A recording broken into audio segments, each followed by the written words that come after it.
Hello everyone, it is week 4 of the Eat the Rainbow quilt and we are making the Beet block this week.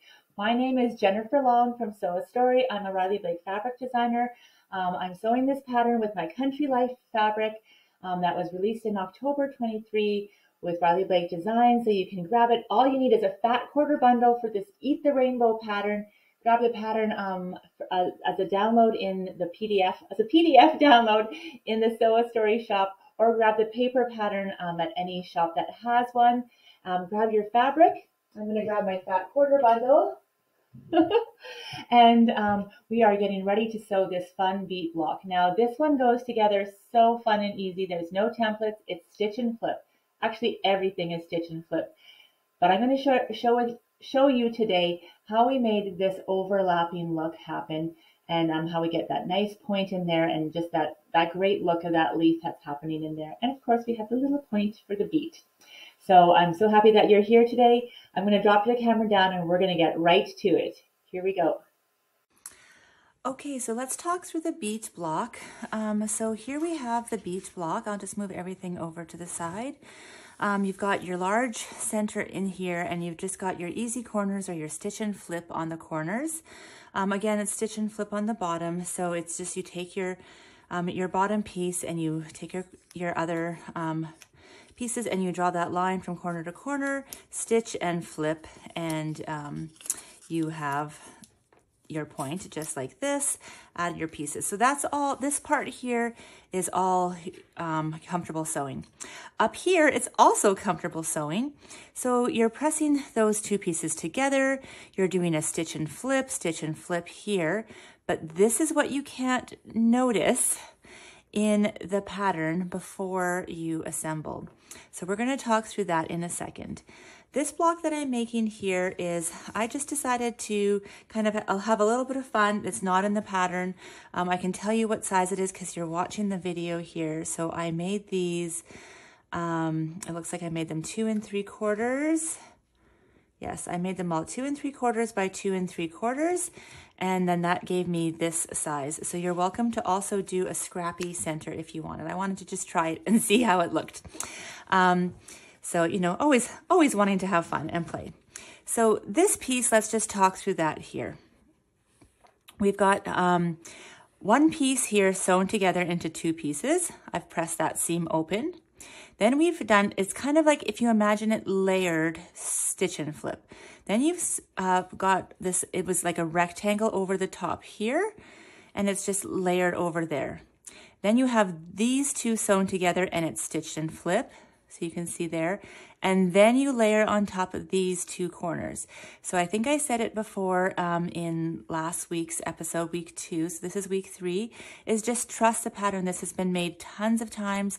We've got the measurements right. So just keep following the directions and layering as it says. There's lots of illustrations in here, and you're going to get this great block. Now, when you take this piece, along with the other piece, oh my goodness, look at the chickens. They're so cute. You can see that those match up, and you're going to flip them together, and you're going to match your seam allowance. Now I'm going to just talk through my pinning technique. So I want to take, you can see that this is like an intersection happening here. So on this side, this should be your 1/4 inch seam allowance. It's coming in here. So I'm going to put my pin right through the center of that. I'm actually going to keep it standing nice and tall. I'm going to line this up, and then I'm going to find the 1/4 inch that it matches right there. I'm going to poke it through, and I'm going to actually leave it standing straight up. I've done this technique a number of times, but I want to talk through it, why it's so valuable. If I was to take it here now and then angle this to insert my pin, do you see how I'm like pulling, especially because we've got a couple layers going through here, there's 3. I'm pulling this way. I'm going to actually pull it over by just that like hair of a stitch. And I always got so frustrated years and years and years ago. I would be like, I'm trying to pin and it seems like every time I'm just 1 needle off. That's 1 needle. You are 1 needle off because you've just pulled it to pin 1 needle off. So if you keep that standing straight, and then you take your secondary pin and you put it on one side and the other side so that the fabric isn't shifting, but this one stays straight, standing up. You can see it standing up. When I sew along my 1/4 inch seam to there, I'm gonna go aim directly. This is my North Star. I'm aiming directly for that, and I come around. And then when I open it up, well, we've got that perfect match right where that pin is. So that's my tip and trick I wanted to share with you on that. Otherwise, you can just have so much fun sewing your beads together. I can't wait to see all of them. So I cannot wait to see all of the beets that you are making.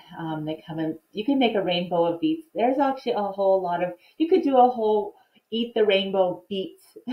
Maybe you even want to do a borscht, that quilt or mini quilt or just a pot holder. So I actually might make one for my mom. I just was thinking that right now as we're talking.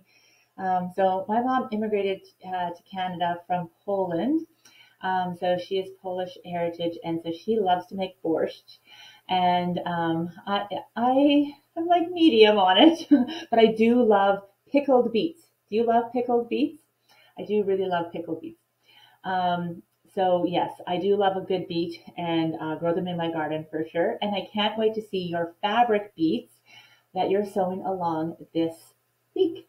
So join us here next week on the YouTube channel. But before you leave, I just want to thank you so much for being here week in and week out. It means such a great deal to me. If you haven't already, it's free to do so. Just subscribe and like this YouTube channel. That way you can turn on or off your notifications about when videos come. But it really does help our success for creating all of this content for you. Come on over to the Sew Story website. I think I mentioned a few times we have so much things happening there. We have a club specifically for the website, so it's called the Makers Club inside Sew Story. And in that club, we give out every month a quilt pattern and a cute craft pattern that you can make. It's all for less than the cost of one pattern, so it's just an easy check off on your list. So easy creative inspiration. That's what we wanted it to be for you. So we're providing that every month. If you join the annual, then you get all the back content as well. If you join the monthly, you still get that month and every month that you are in the club for, and you get the back month as well. So it's just such a great group of people. So much creativity happening and sewing. We really are sewing our stories together, aren't we? I'm so grateful to have you here. Please share your blocks over on any of the social media channels that you use. I'm Sew a Story on all of them, except for Instagram. I'm Sew a Story _ Jennifer Long. So thank you so much for being here, and I'll see you next week for the carrot block. See you next week. Bye for now.